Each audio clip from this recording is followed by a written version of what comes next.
What's going on, everybody? It's your boy Chad Arms, a.k.a. Chatty Bobby. It's Tony, a.k.a. Friday the 14th.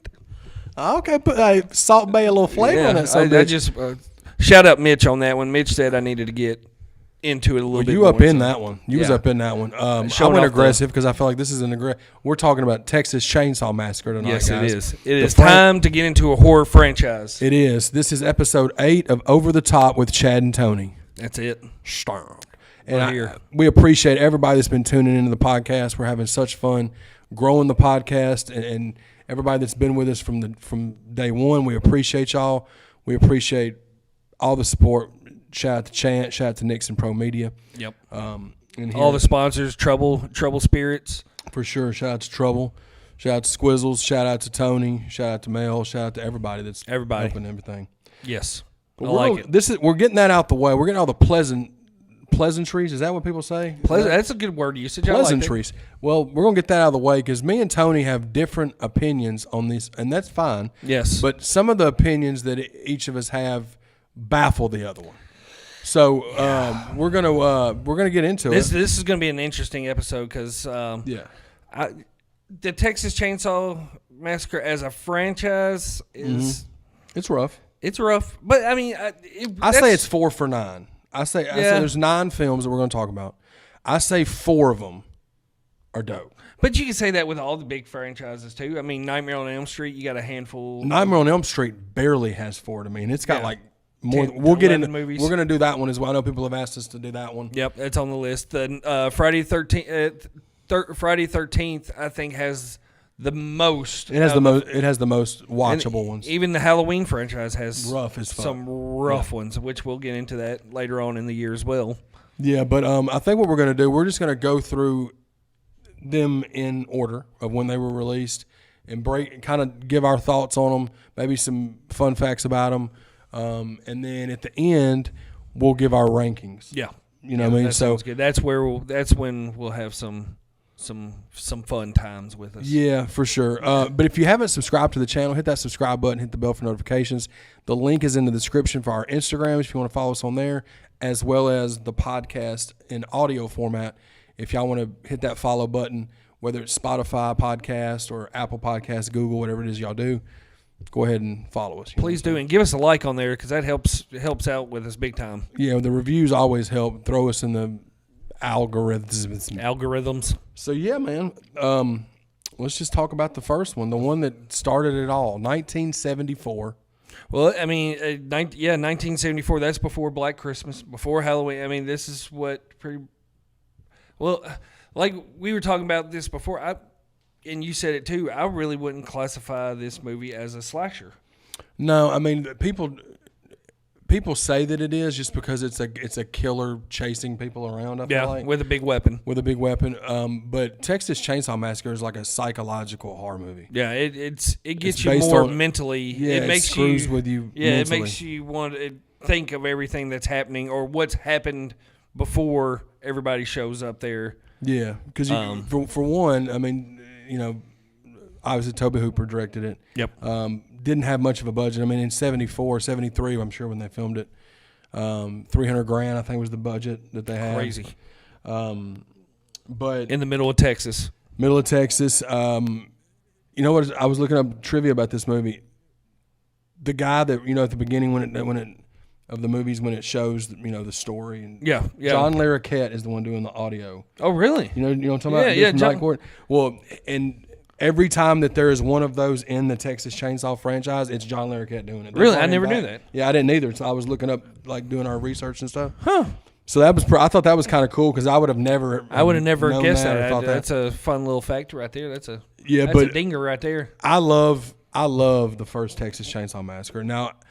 It's very gritty. It's obviously it's old. I mean, it's 50 years old next year. Yeah, it's supposed to make you feel uncomfortable. Of course. So it's like it's not the big budget like slash 'em up type stuff because at that time that was not what it was. Yeah, you know what I'm saying. And I still to this day think it's one of the dopest horror movies ever. Maybe not with it being so old. I know that. it kind of gets pushed down the list with because it's one of the older ones. You know what I'm saying? But I think as many times as that they've tried to recreate it, reinvent it, reboot it.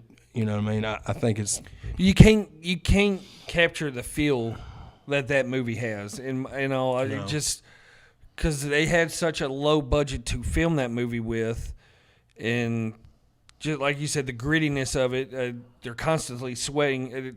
That'd be our worst nightmare is being in that situation, because in the middle of Texas in the summer in the heat, no air conditioning in that raggedy ass van. Oh yeah, and then they said they shot that. They said that the scene. We'll jump around a little bit, and that's fine because everybody's seen this movie before. Oh yeah. If you haven't seen Texas Chainsaw Massacre, why are you clicking on this video, yeah, dumb fuck? Exactly. Go back and do research. But like that scene that they do towards the end, the really cringe scene, like in the dinner table. They said that was like. There was different people saying it, but they said it was like 26 hours straight they were in that room filming. The meat was rotting because it was so hot in there. Like that's the kind of shit they did back then. And then you had Edwin Neal as the hitchhiker, who was terrifying. Yeah.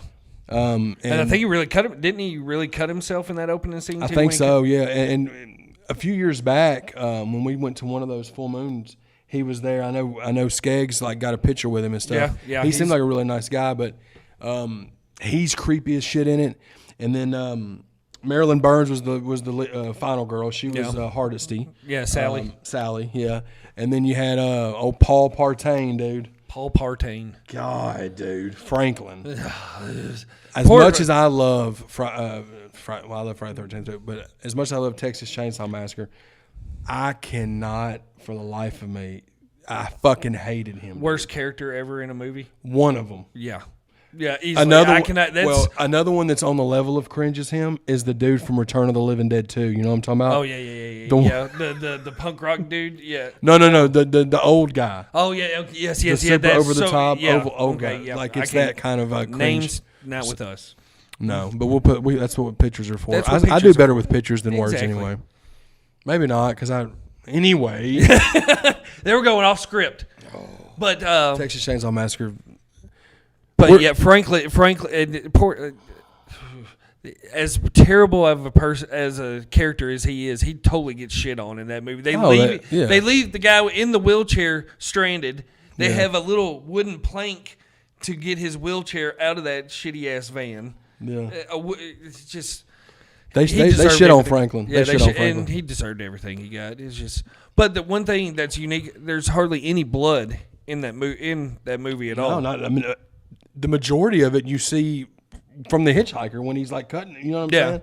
Like that the most of it, like the first kill that you see, the hammer kill. I mean, it's brutal. It's simple, but it's effective. No, for sure, because back then, I'm just seeing what people were saying when that movie came out. I'm pretty sure that a lot of folks thought that was real shit. Yeah, well, especially back then. Yeah, and then of course with the beginning and everything, they played it off like it's a true story and everything. Yeah. But yeah, that kill stands out to me. Just how he just starts twitching and everything after he hits him in the head, and then of course he takes him into the kitchen area and hangs him on the hook.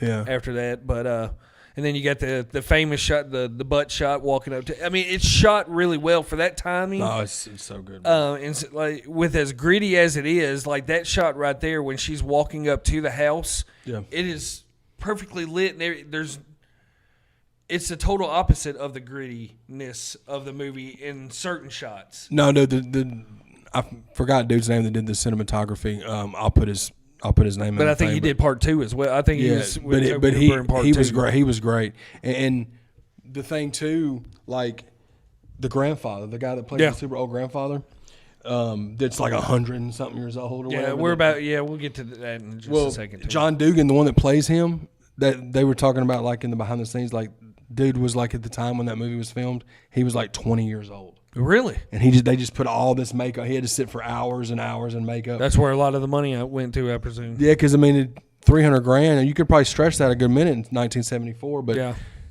still, that's not a lot to be played with. And then you had of course Gunnar Hansen playing Leatherface in it. Oh yeah. Now out of the three, you get 3 looks of Leatherface in this one. You get the original the mask that everybody knows him as in the original Texas Chainsaw. Then you get the old woman mask. Yeah. Where when he's in the kitchen making the food and all that stuff, and then when he's at the dinner table, he's got the pretty lady mask on and everything. Yeah. But it's kind of but going back to the psychological thing with Leatherface right there too.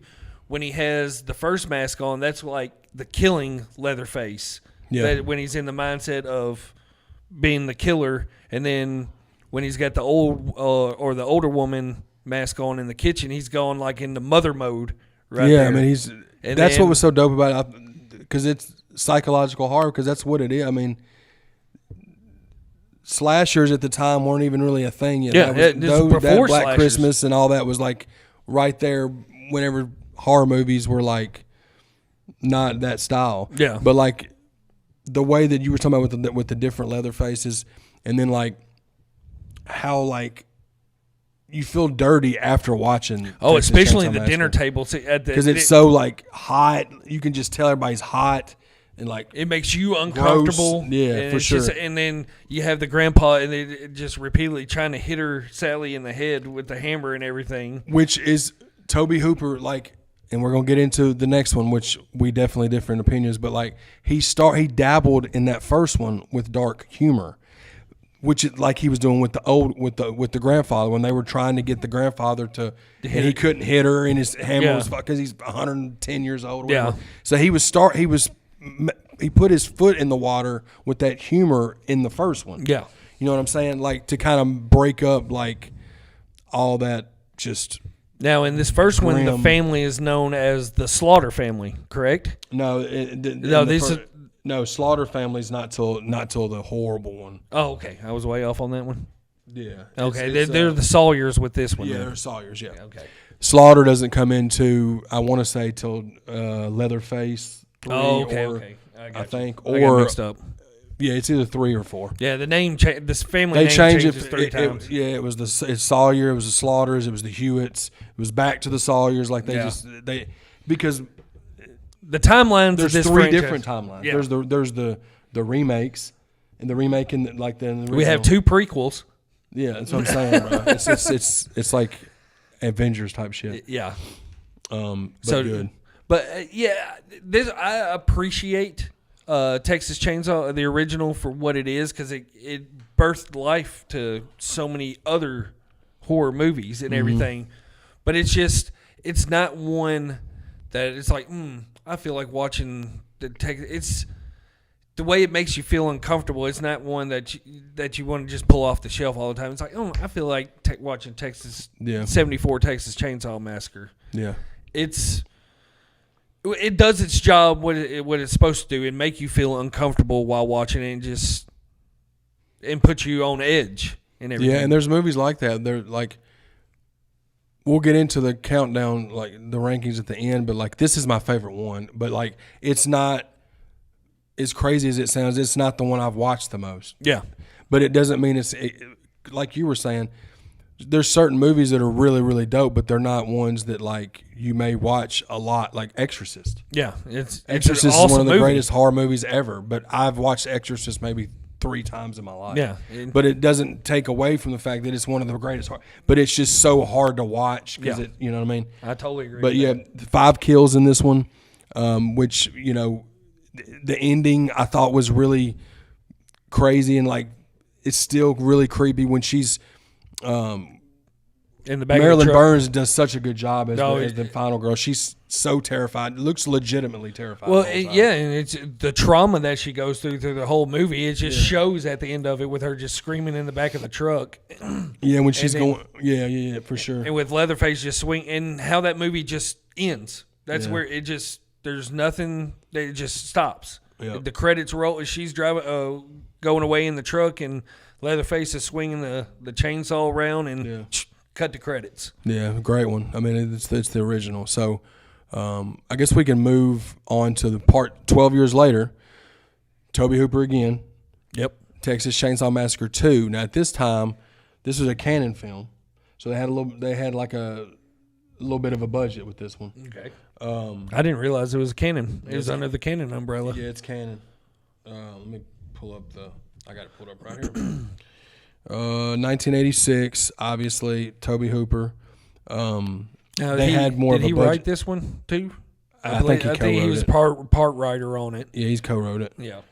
See, with this one, they had $4.7 million. Now, Texas Chainsaw Massacre had a $300,000 budget, the first one, and instead it made like $30 million. Now, I don't know that $30 million, how long that took to make that. Yeah, it probably doesn't specify on IMDb. Yeah. And it's still making money. Right, and the budget for part 2 was $4.7 million, and the gross was $8 million. So it made money, but it only made double, so it didn't make near as much money. And it's one of those. It's caught on. The older it's got a huge cult following to it.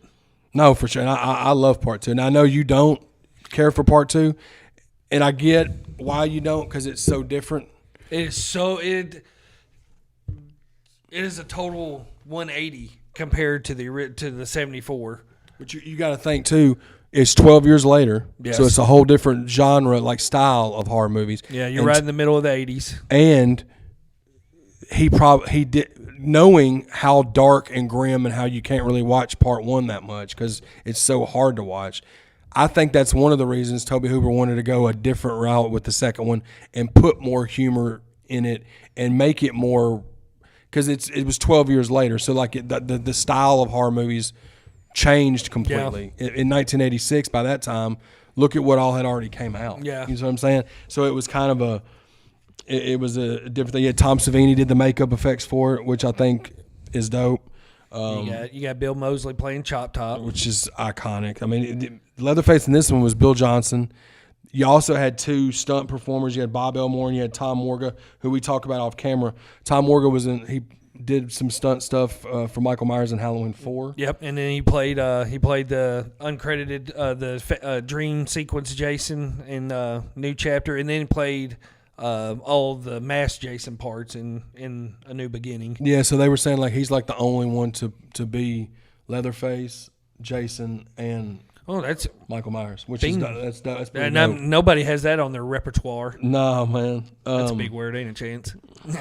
Shout out to Caroline Williams, was great in this. Is Stretch. Yeah.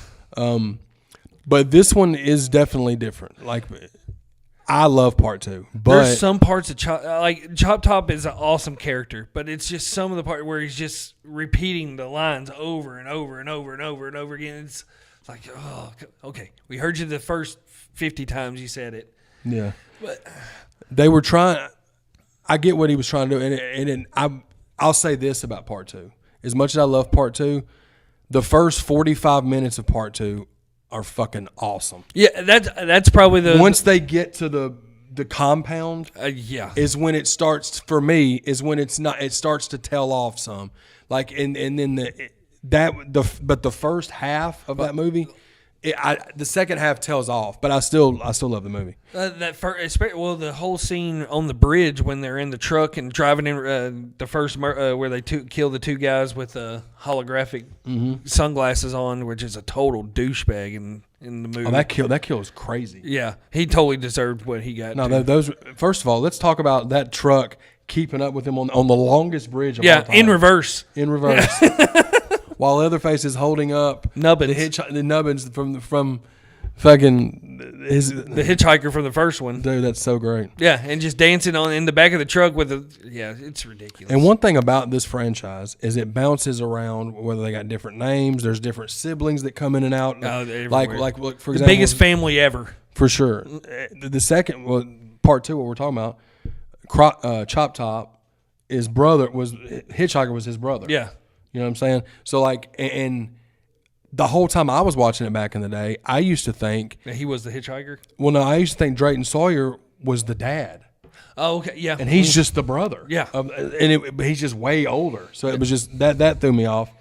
But and then you got Leatherface trying to be sympathetic when they're at the compound and everything after he carves the guy's face off. And then trying to be sympathetic to Stretch down there, holding up. He starts falling for Caroline Williams' character for sure. Hey, we do get a Franklin appearance though in part 2. Did you notice that in there? The little skeletons in the wheelchair. Skeleton, yeah, the skeleton, yeah. So they did take Franklin. They did move Franklin over to the compound at least. Yeah, they definitely did. Fuck Franklin. I'm trying to look at. Let's see. I'll bring it back in. But no, Ken Forier's in 3, which we'll get to. Ain't he? Yeah, Ken Forier's in 3.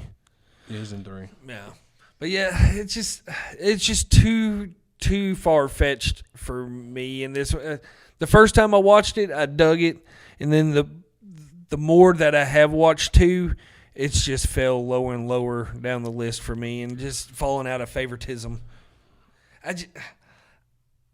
I love the grittiness and everything, which you talked about. It's just hard to bring that into part 2 or into another one with it being so uncomfortable and everything.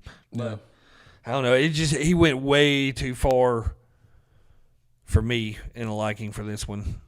Well, I get it. I love this one. LG, the guy who played LG is great. Lou Perryman.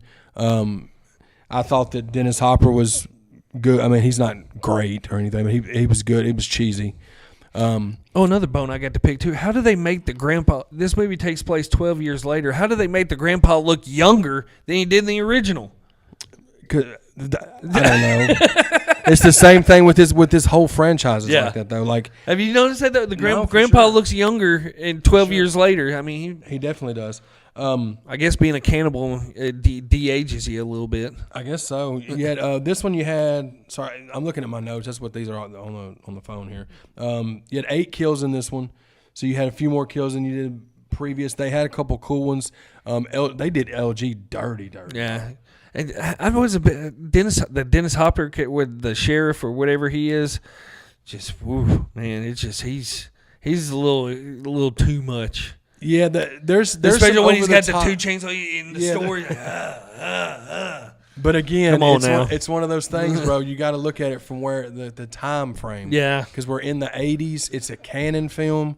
Like that factors into it. What do you think Dennis Hopper thinks of that? Looking back on that now, what do you think he thinks of it? I don't know, because it's not like he did a lot of just outstanding, this is true, amazing. Yeah. We're talking about Dennis Hopper here. Not saying he's not a great actor or nothing, but like it's not like we're gonna get into, in a couple more movies.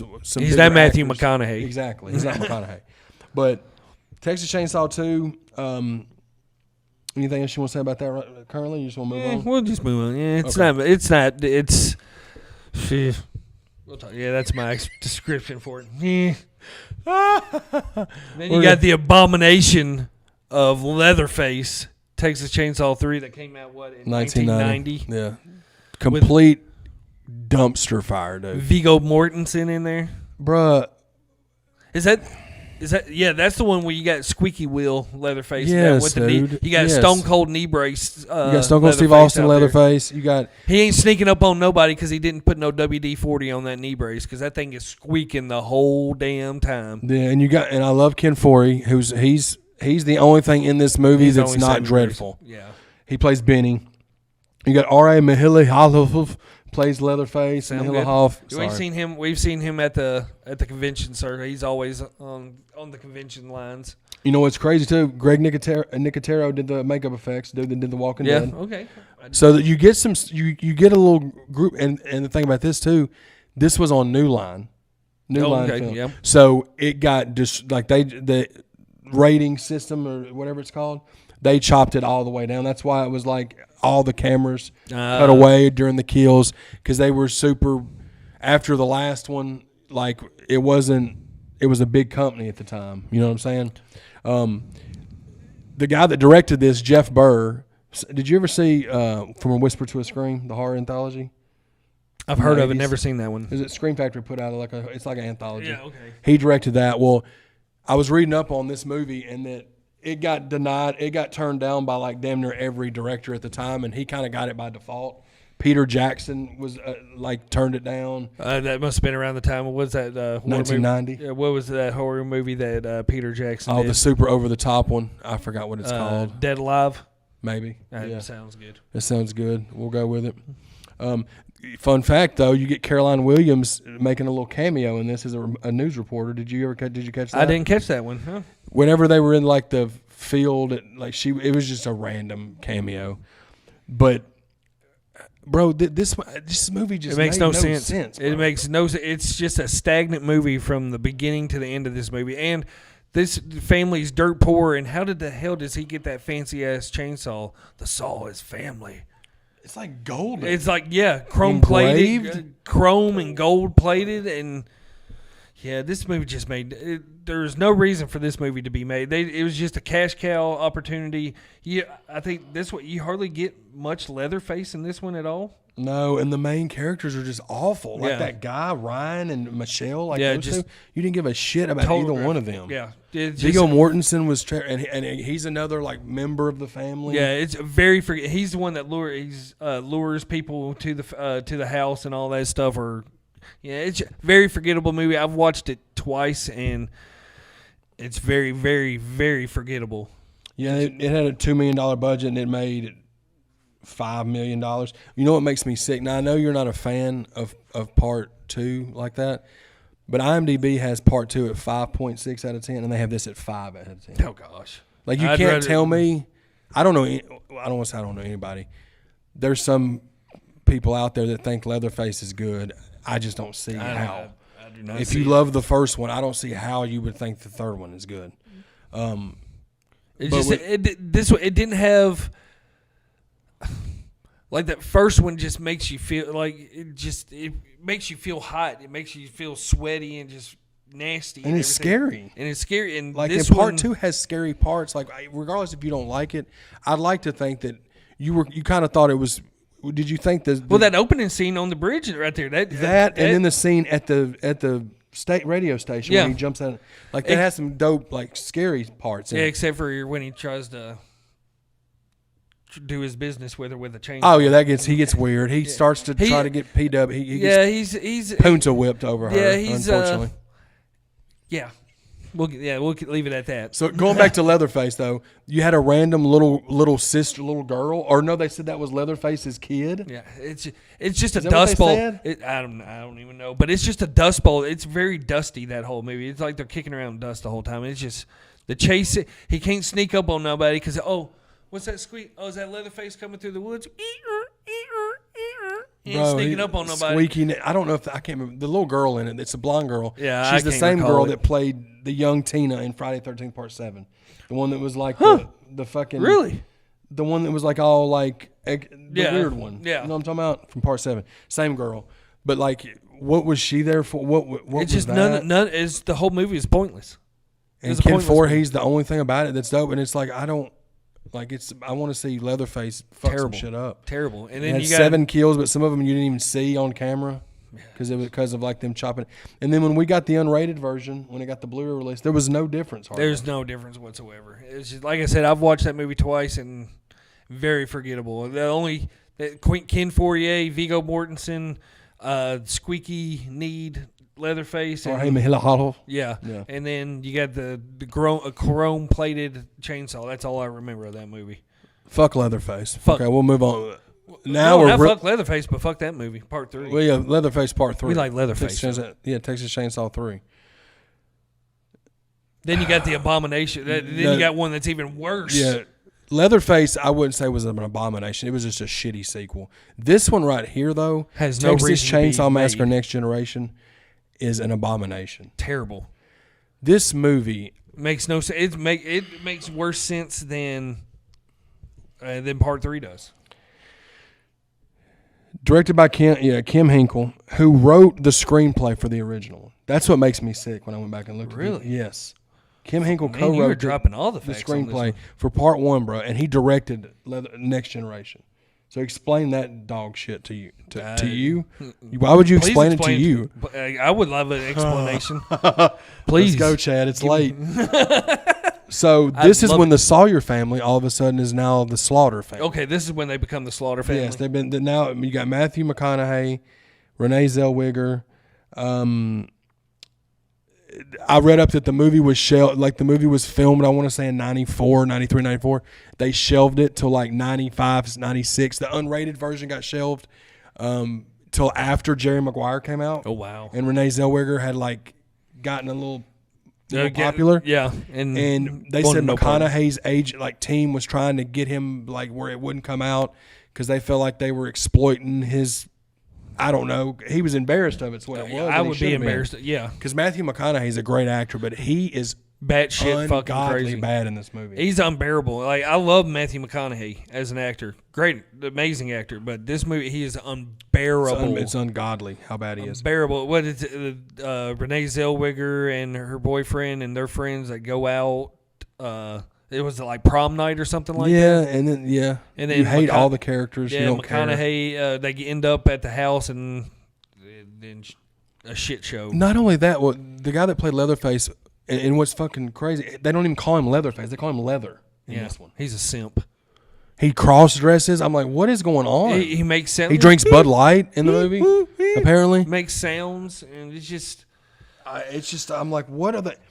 And there's just random... And then these random cameos that they get from these people in this movie. Deborah McMichael from WWE fame. We'll put the picture in... Everybody that watches this channel probably knows who Deborah is from wrestling. She's randomly in it as a police officer. That's so random. Another one, John Dugan, the one that plays the grandfather in part 1. Yeah. He plays a cop at the hospital. Sally Hardesty, the final girl from the first one. Yeah. She plays like a patient that like is in the. I'm like, why are they? Why would you even sign up for this if you? Oh. Paul Partain Franklin has a cameo in it. Really? Yes, dude. I've watched this movie one time. Well, yeah, and I didn't know it till I started reading up on each one to kind of find out some interesting shit. The first time I watched this movie is when Scream Factory put it out, and I watched it and immediately sold it. That was I had seen parts of it back in the day, and I was like, this sucks, back in the day. But when Scream Factory put it out, I got it, and then it got a 3.3 out of 10 on IMDb. How it got that high of a rating, we'll never know. And I want to say it was called The Return of the Texas Chainsaw Massacre originally, and then they put it when they put out the unrated or director's cut, whatever, is when they called it Next Generation. And one thing it did have for it is the chase scenes, because that's one thing you always have in a Texas Chainsaw Massacre movies is you have a girl being chased by a Leatherface in the woods. This one you have a pretty good little chase scene, but then all of a sudden it's nighttime and then turns into the middle of the day. And then they have a car chase scene with a Winnebago, and he's trying to... It's just so bad. And he looks the worst looking Leatherface in the whole franchise. You want to hear this? I bet I'm going to read this excerpt from IMDb. This is a fun fact right here. Give it to me. So Matthew McConaughey just graduated college and planned on moving to California when he auditioned for the movie. Right? He read for a part of a young motorcyclist who rescues Jenny at the end and rides off with her into the sunset. And then they eliminated that role. Right? Oh, okay. He was leaving. And he suggested 2 of his friends that he went to school with that may be able to be Vilmer. And then as he was leaving, he was like, what am I talking about? Can I audition for it? And they were like, yeah. And then so he auditioned for it and got So he instantly regrets that. I bet he looks back and was like, oh, my God. I should have had my buddies have that role. Dude, I should have played back. But it had a $600,000 budget. And it grossed $185,000 at the box office, so it must not have been in the theater. Well, I think it had a very limited release because it sucks. Yeah, because it's donkey so balls. So you can guess where that will rank up on when we rank these. It's fucking terrible. Yeah. So terrible. It said April. Yeah, it barely got any kind of U.S. release. Like in '95, like South by Southwest, and then like a film festival. But then other than that, it came out. Original cut limited in the U.S. and then it came out like overseas. So nobody wanted to watch that shit. It's so bad, bro. It's terrible. How many kills were in it? Not that it even matters. 6 kills in this one, which is I can't even tell you which one kill was. It was very forgettable. Okay, I'll tell you what about the kill at the end when Vilmer gets killed by an airplane? Oh yeah, I'm like, what the fuck is going on? That's during the Winnebago chase scene. It just an airplane killed him. Then there was crop dusting out there. There was the whole side story about the Illuminati, about them being. Oh yeah, they work for the government. Yeah, it's like just we're killing random people. I forgot all about that. Yeah, dude, the Illuminati's just hiring the Sawyer family or the Slaughter family just to hire random people in Texas. Oh my Go God, figure. it's so Get the bad, fuck dude. out of here with that shit. Yeah, Get the fuck out of here. I need to see somebody. Oh, I thought you were gonna say, yeah, I got to see this again. No. I need to see somebody's argument that thinks this is a good movie. There's nobody out there. There's always somebody. If there's somebody in the comments that will defend this movie, don't talk to me again, dude. I don't see how you could. Don't give me that shit, Chance. Next generation is dog shit. Let's move on. So that was 95. 8 years later. This is when you get the masterpiece. Well, don't go that far. It's not a masterpiece, Tony. Love it. It's dope. It's a dope. I remember going to the theaters and seeing this movie. I don't know about masterpiece, but it's really dope. Texas Chainsaw Massacre 2003. Directed by Marcus Nispel, who also directed the Friday 13th reboot. Okay. Killer Cut. Yep. He directed that one. And this was the first, I'm not going to say it's the first remake because Night of the Living Dead had a remake. Yeah. This was the first remake of like a major horror franchise. Yeah. Yeah, because Dawn of the Dead, I think. It was right after. Yeah. Yeah. And then after that's when you started getting everything else. You got Hills Have Eyes. You got Evil Dead. You got Last House on the Left. Yep. You know, all those. Black Christmas. Yep. You started getting all those. Silent Friday Night. 13th, Silent Night. Like you got all those. But this is the kind of the one that jumped that kick-started everything. Yeah, with Jessica Biel was in this one. Jessica Biel was straight the height from Seventh of her, Heaven. Seventh Heaven, dude. Shout out to the WB Network. Shout out Dawson's Creek. I was a huge Dawson's Creek fan, and I'm not ashamed to say it. God damn it. So yeah, Andrew Bernarski was Leatherface. Yeah, who was Latimer from the program. Yes, a beast. And bro, that dude's a weird guy, man. Have you watched any interviews with that guy? I've never watched any of those, but watching interviews with him talking about the Leatherface role, he was way too excited about getting the role. Like he was like, I was born to play him. Yeah, I could see that. And you could look in his eyes and like, this dude's not there all the way. Dude, don't put a real chainsaw in his hands with a real blade. And then there was a whole back and forth. I don't know if you ever saw it with him and the original Gunnar Hansen. They like had a back and forth like on social media. Gunnar Hansen would like throw shots about him. Oh really? I never knew about that. Stuff he did about Leatherface or whatever. And then when Gunnar Hansen passed away, Andrew Bernarski made a post and it was just like boo-hoo. Oh wow. Like douchebag shit. I found all this shit out when I was looking up shit on the movie. Wow. That's yeah, dude. So that shit was wild. That was a low blow. And you got R. Lee Ermey as Sheriff Hoyt. One of the best characters ever in a horror movie. Yeah. Oh, and I remember the dude's name. Daniel Pearl's the one that did the cinematography for the first one. Mm-hmm. With that dope ass shot. Yeah. They said that he came back to do the cinematography for the remakes. Yeah. And that's why I knew I had that written down. That movie is shot so well in that movie. You could tell it's a 2000. It's got the jump scares in it, but the jump scares are timed really well. You got that first jump when was it Jeb, the little kid? Yeah. And that one where dirtiest little kid I've ever seen in my life. Poor little kid. Yeah. Poor little boy. But that first jump scare, it's like, oh, okay, here we go. Well, Yeah. the first right from the get go, they pick up the girl, the hitchhiker girl, which is totally different. She's a survivor, I guess, from another family that got picked up by these are now the Hewitts and everything. And then that opening scene when she pulls the gun out of the nether region. So, okay, question. Yes. How did that gun stay in her cooter while she's walking down the road, bro? What kind of Kegels is that girl doing in 1970? She's got some strong ones. Dude, but I will say, and I'm a big fan of this movie, obviously, but the best part of the movie to me is the scene where after she blows her head off, that shot. Oh my God! Where they bring that shot back through. I don't know how they did that. I was looking. They said that it took like a day and a half to film that shot just by itself. Just coming back to through get that the shot window right. of the van. Yeah. And it's amazing. The movie shot. It doesn't pick up the grittiness that the original does, but especially once they get to the house, and once they get into the house, that's where I think a lot of the similarities are with the original and the remake is just the dirtiness of the house, and you see the dust flying, and then you what is it, Monty? You get introduced to No Leg Monty, pervert Monty. Yeah, just more different family members, and they're the Hewitt, like you said, they're the Hewitts now. They're not the Slaughters, they're not the Sawyers, they're the Hewitts now. Yeah. So it's like that's its own, and that's what I'm saying, which is weird because like you say it's a remake, but then it's a different family. It's a different family technically with a different name. So it's like it's just weird. Okay, dope.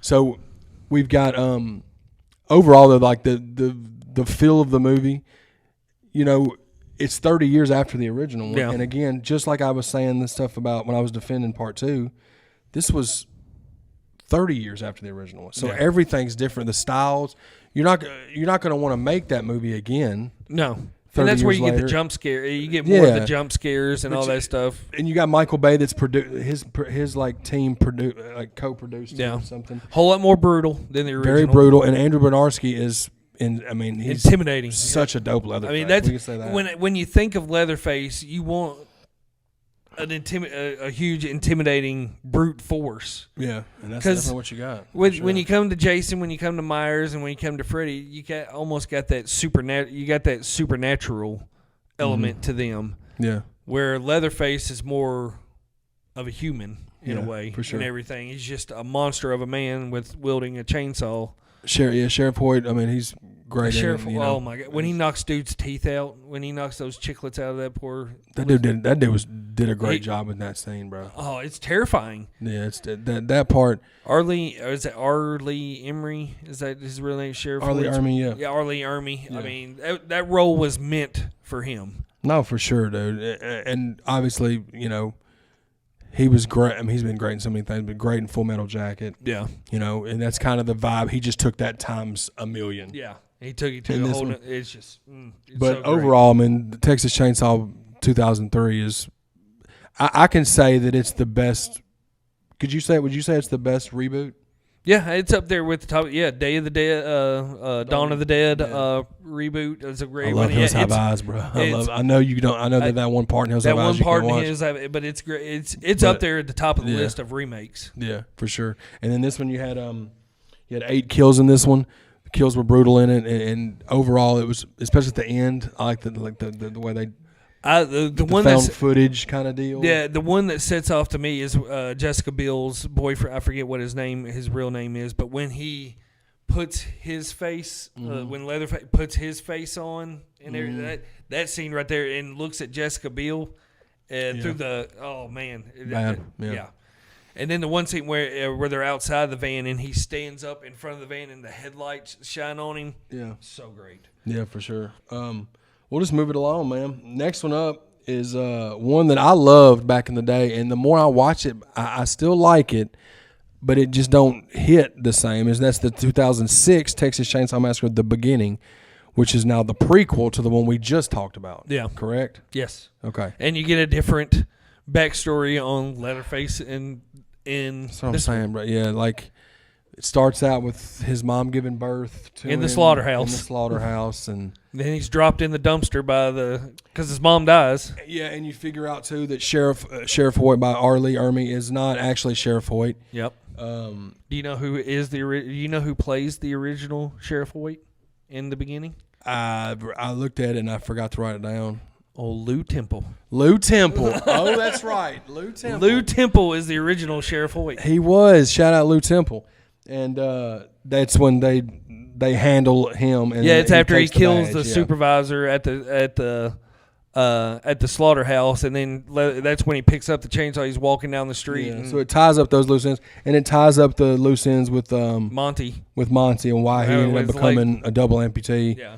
The one thing I didn't really the motorcycle gang in this one was a little. That lost me, that part. But that chick gets. Whew, that shotgun blast that she takes from Sheriff Hoyt, and then you got the whole thing with like the side story of the brothers. One of them's a draft dodger, and then R. Lee Ermey like takes offense to that. Yeah, it's like, bro, you're killing people out here. Yeah, this is by far probably the most brutal Leatherface movie out there. It is, and you got Bernarski. Andrew Bernarski plays Leatherface again in this one. You also have Jordana Brewster is like the main chick in it. You had 11 kills in this one. Again, I still like this one, but it just doesn't hold up as much as it did. Do you think they would try to go more of the shock factor with this, with the brutality? Than yes, they and I'll did tell you anything? why. Because when 2003 Texas Chainsaw Massacre came out, that was before Hostel. Yeah. Okay. And all that stuff. Hostel came out in 2005. And then 2006 is when this came out. So now we gotta go even we further. got to turn it up a notch. Because Hostel set, bro, I'd love to do an Eli Roth episode. Yeah. Hostel, bruh. Brutal. Like that. So that is another thing I looked up too. I saw people talking about. That was why they kind of tried to go that extra, because that's what was popping right then. Yeah. Because it was Hostel and it was all that other stuff. Saul. Yeah. Saul came out. Yeah, So, that makes sense. So it's like they had to try to keep up, but.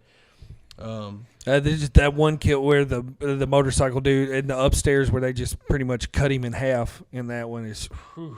And then the bear. The one kill that doesn't make any sense is when the chick thinks she's getting away. And she leaves the door open. Yeah, and then all of a sudden a meat hook comes out of nowhere and Leatherface just yanks her out of the car.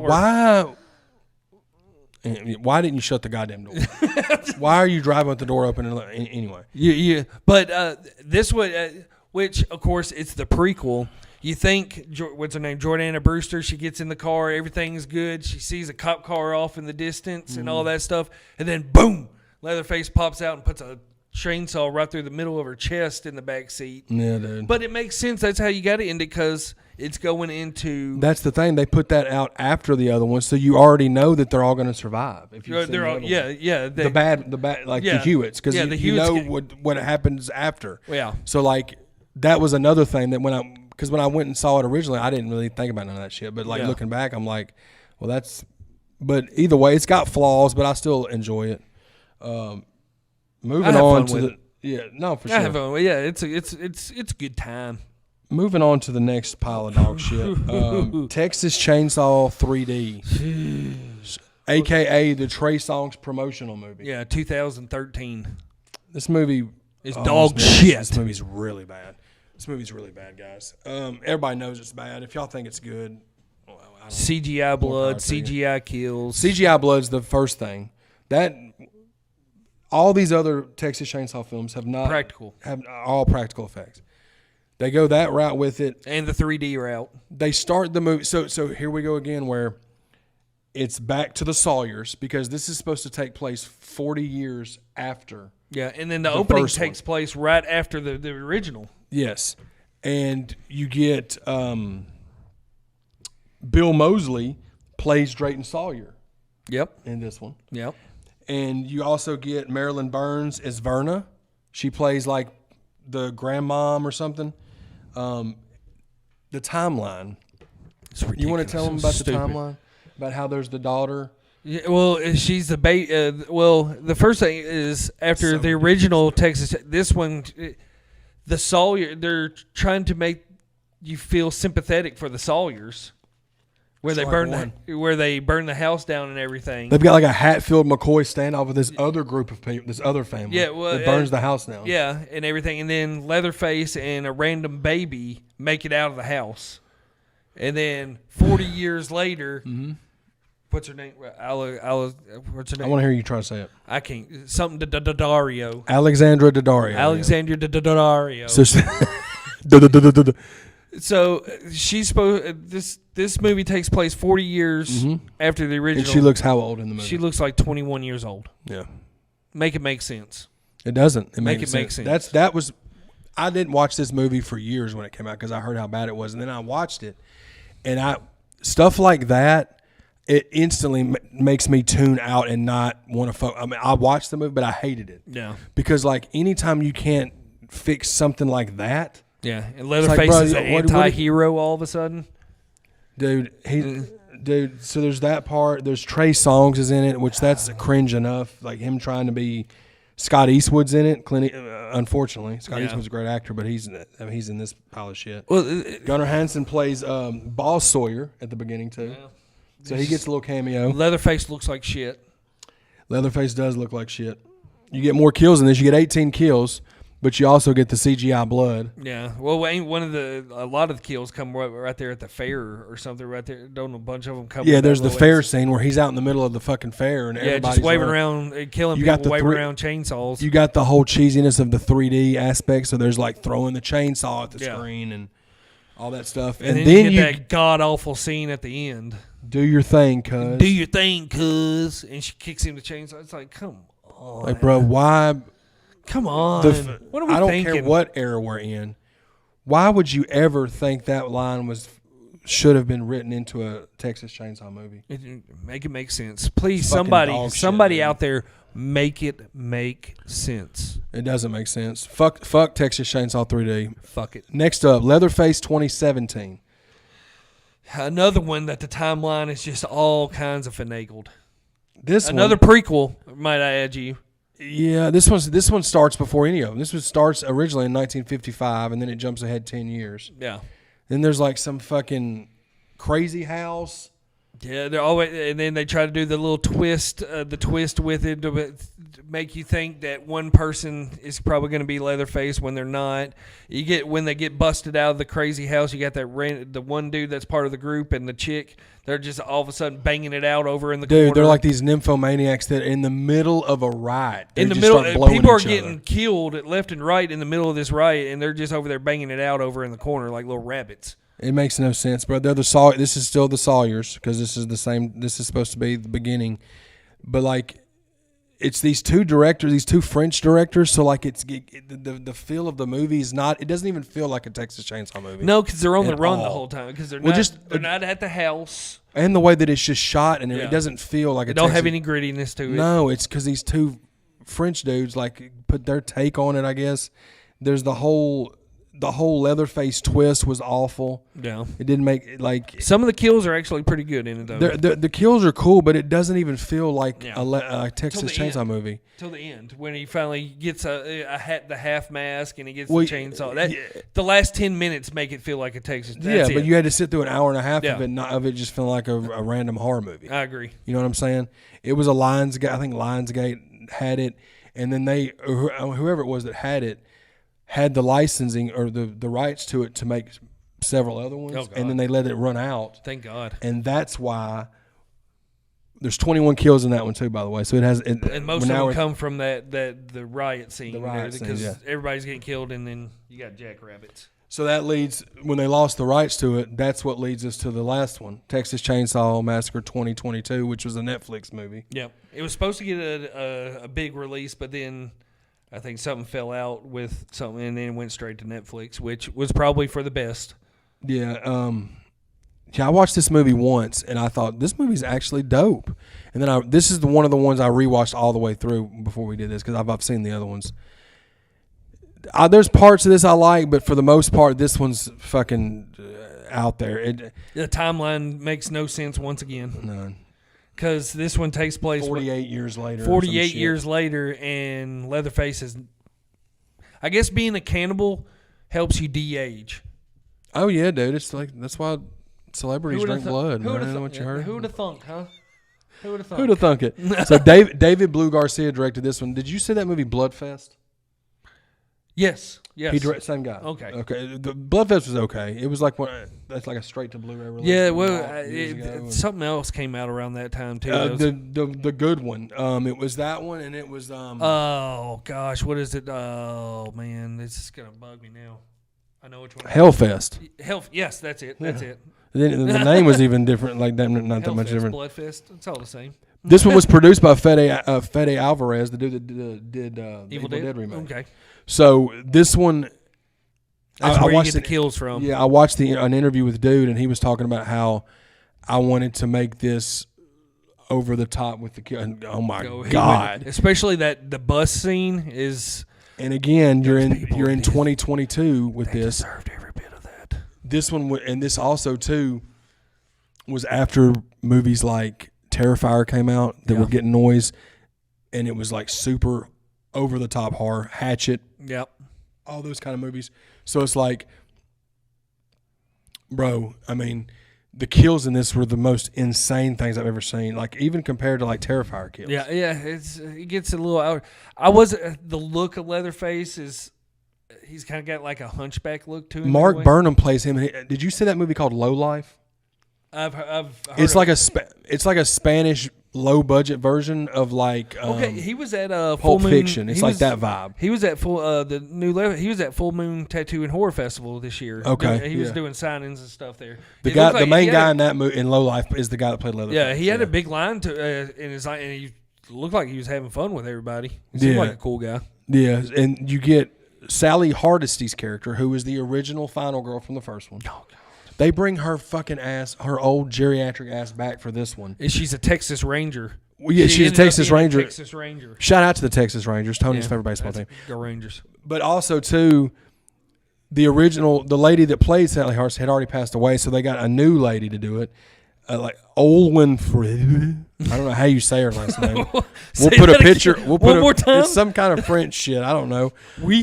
But she's this ridiculous sheriff or park ranger or whatever the fuck she is, and she's trying to be. They're trying to do the version of like Laurie Jamie Lee. Strode. Yes, Jamie Lee Curtis. Going full Laurie Strode, Terminator, Sarah Connor stuff. Not only that, it's trying to be super woke because it's 2022. Well, that she had plenty. She had a ample opportunity to put a bullet in Leatherface's head, and she did not shoot him. No, and then the two sisters in it. One of them, the younger sister, who's like the main one, and she's like accidents. She's a school shooting survivor, Yeah. and it's just like they're trying to play off that. I will say the kills in this. I mean, it was 38. It was by far the most. The kill scene in that bus. Yeah.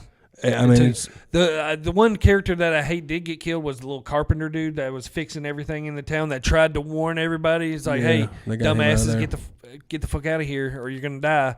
And I do like how that one ended because you were thinking, man, this I hated it till the end, bro. You're like, this is how this is gonna end, and then all of a sudden it gives you the justice. You're like, hell yeah, I'll take that. Because I was like, bro, if they end this movie with both of these bitches walking out of here unscathed, I'm gonna be fucking. It was a pretty good, unique kill too to end it with. No, it was but overall, it was mediocre. Yeah, I mean, which most of these movies are. Let's get into the rankings. Okay, do you want to start from the bottom?